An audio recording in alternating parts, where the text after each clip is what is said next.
মুখ্যমন্ত্ৰী হিমন্ত বিশ্ব শৰ্মা ডাঙৰীয়া, আপুনি যোৱা 10 ছেপ্টেম্বৰৰ পৰা যথেষ্ট ধাৰাবাহিক অসমৰ ৰাইজক দেখুৱালে।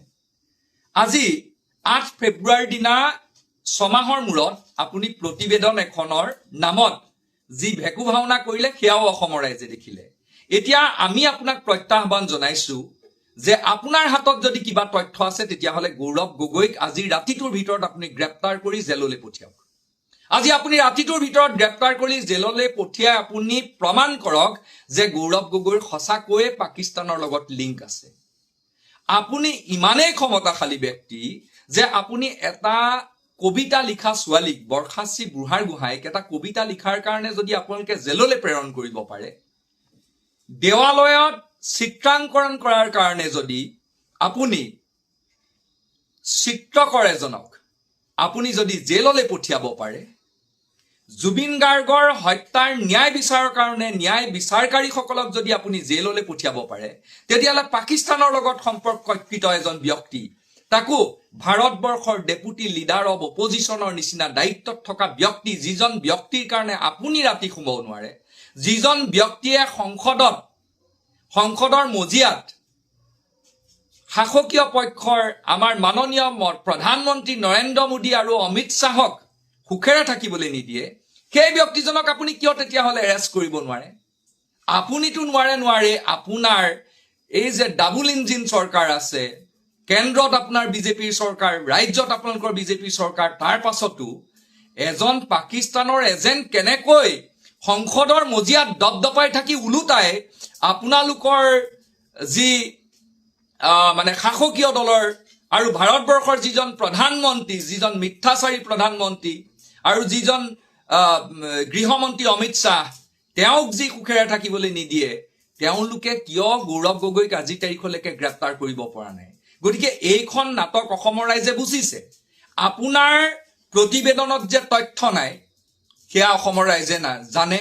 আৰু তাৰ বিপৰীতে আমি আপোনাক কৈছো যে আমি যে এই যে কৰি আছো, আমি যে যি সময় পৰিৱৰ্তনৰ যাত্ৰাত আপোনাৰ মাটি সম্পত্তিৰ বিষয়ে যে উল্লেখ কৰিছো, তাৰ কিন্তু তথ্য আমাৰ হাতত পাই তথ্য আছে। আপুনি আৰু আপোনাৰ পৰিয়ালৰ নামত যে আপোনালোকে অসমৰ মাটিৰ 12,000তকৈ অধিক বিঘা মাটি ভূমি আপোনালোকে দখল কৰিছে, তাৰ তথ্য আমাৰ হাতত আছে। আপোনাৰ পৰিয়ালৰ কাঞ্চনজুৰি চাহ বাগিচা, ৰাধাকৃষ্ণ চাহ বাগিচা, বাণী গ্ৰীণ ৰিজৰ্ট একে ৰাতিতে ইক' চেঞ্চিটিভ জোনৰ মাটি সলনি কৰি শ্ৰেণী পৰিৱৰ্তন কৰি সেই মাটি দখল কৰি আপোনালোকে যে বান্দিয়া ইণ্টাৰনেশ্যনেল স্কুল নামৰ 5 ষ্টাৰ হোটেল পাতিছে, তাৰ তথ্য আমাৰ হাতত আছে। আপোনালোকে যে গুৱাহাটীৰ ব্যস্ত চহৰত আপোনালোকে মেকডোনাল্ড খুলিছে, তাৰ তথ্য আমাৰ হাতত আছে। আপোনালোকে অসমৰ ৰাইজৰ ভূমি কেনেকৈ দখল কৰিছে তাৰ তথ্য আমাৰ হাতত আছে। কলিয়াবৰত দাৰিগজিত আপোনালোকে 112 বিঘা মাটি দখল কৰি তাৰ চাৰিওফালে যে ৱাল দিছে, তাৰ সন্মুখতো আমি প্ৰতিবাদ কৰি আহিলো। গতিকে মুখ্যমন্ত্ৰী ডাঙৰীয়া, এই প্ৰতিবাদৰ উত্তৰত যদি আপুনি এনেকুৱা ভেকু ভাওনা কৰে, অসমৰ ৰাইজে এইবিলাক কথা বিশ্বাস নকৰে।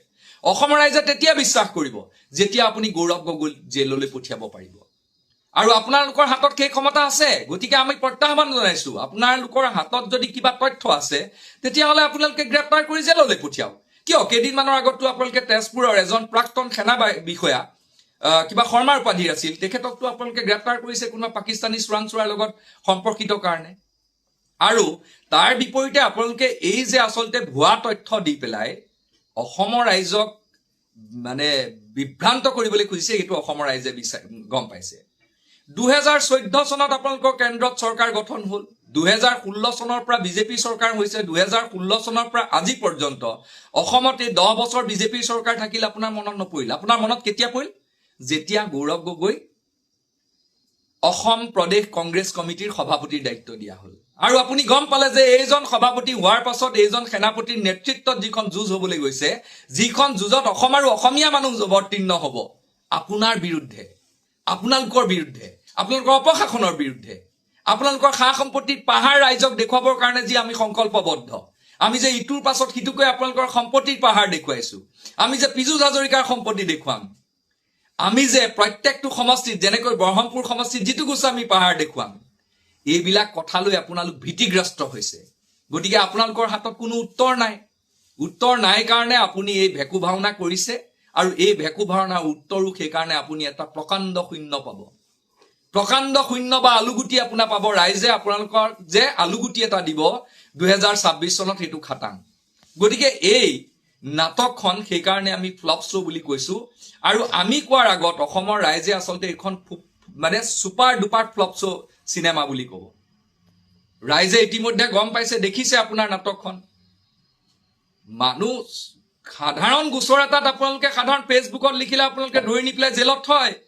এতিয়া পাকিস্তানৰ এজেণ্ট এজন এতিয়া গোটেইখন ঘূৰি ফুৰিছে, আপোনাৰ সম্পত্তি দেখুৱাই ফুৰিছে, আৰু তাৰপাছত তেওঁক এৰি ৰাখিছে আপুনি। তাৰপাছত তেওঁক এৰি দিলে, আৰু তাৰপাছত তেওঁক চান্স দিছে আপুনি যে নিৰ্বাচনৰ পাছত তেওঁৰ বিৰুদ্ধে ব্যৱস্থা ল'ব। আপুনি তাতকে নকয় কিয় যে মোৰ যি দুৰ্নীতি, মোৰ যি কেলেংকাৰী, মোৰ যি মাফিয়াগিৰি, মোৰ যি কয়লা চিণ্ডিকেটেৰে সম্পৰ্ক, মোৰ যি চিপাৰী চিণ্ডিকেটেৰে সম্পৰ্ক, মোৰ যি কণী চিণ্ডিকেটেৰে সৈতে সম্পৰ্ক, মোৰ যি এই বিৰাট চিণ্ডিকেট ৰাজ থকা গোটেই সকলোৰে সৈতে যিখিনি সম্পৰ্ক আছে, এই সম্পৰ্ক উদঙাবলৈ বিচৰাৰ কাৰণে মই ভয়ত বিতত হৈছো। মোৰ হাতত বেলেগ একো নাই, মই এইটোকে বিচাৰি লৈছো। এইটো আপুনি কওক স্পষ্টভাৱে যে এইটোকে দেখুৱাই আমি ভোট ভিক্ষা কৰিম, তাৰ বাদে আমাৰ একো নাই। আপুনি কি দেখুৱাব? আপুনিতো 7,200খন স্কুল বন্ধ হোৱা আপুনি দেখুৱাব নোৱাৰে।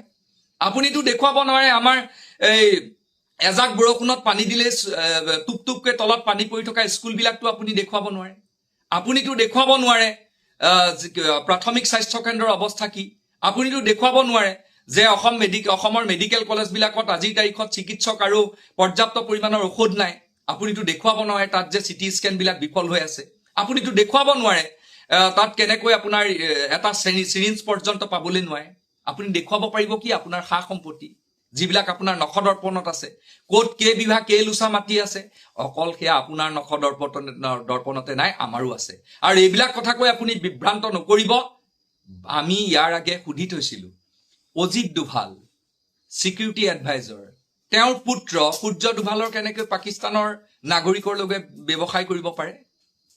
তেওঁ ব্যৱসায় কৰিব পাৰে, কিন্তু বিয়াৰ পূৰ্বে গৌৰৱ গগৈৰ পত্নী এলিজাবেথ কনৰাডে তাতে এটা NGOত চাকৰি কৰিছিল, যিটো আকৌ সাউথ আফ্ৰিকান NGO। আৰু সেই NGOটোৱে কিহৰ ওপৰত কাম কৰিছে? জলবায়ু পৰিৱৰ্তনৰ ওপৰত। তাত কাম কৰাটো মানে অপৰাধ হৈ গ'ল। এইবিলাক নাটকগিৰি আপোনালোকে নেদেখুৱাব। আৰু এই যে চিটিজেনশ্বিপ এইবিলাক আপোনালোকে নক'ব কিয়? আপোনালোকৰ দেখোন একদম পুৰা super duper leader Akshay Kumar, তেওঁ কানাডিয়ান নাগৰিক দেখোন। তেওঁ কি? তেওঁ সেয়া মানে দেশপ্ৰেম নহয়, সেয়া বিবাহ দেশপ্ৰেম। মানে তেওঁ যে দেশপ্ৰেমৰ পাত যে ভাৰতবৰ্ষৰ ৰাইজক যে দেখুৱাই থাকে, মোদী ভক্ত পৰম ভক্ত, মানে মোদী ভক্তি কৰিলেই মোদীৰ ভক্ত হলে দেশপ্ৰেম, তাৰ বাদে আৰু দেশপ্ৰেম নহয়। যদি অক্ষয় কুমাৰ কানাডিয়ান নাগৰিক হোৱাটোক আপোনালোকে প্ৰশ্ন নকৰে, যিজন আপোনালোকৰ ব্ৰেণ্ড এম্বেচাডৰ বিজেপিৰ, তেতিয়াহ'লে আপোনালোকে এইবিলাক কথা কিয় আবুল তাবুল বকে? এইবিলাক বন্ধ কৰক, আপোনালোকৰ বজৰুৱামী কাৰবাৰ বন্ধ কৰক। আৰু যদি সাহস আছে আজি ৰাতিটোৰ ভিতৰত গৌৰৱ গগৈক গ্ৰেপ্তাৰ কৰি দেখুৱাওক।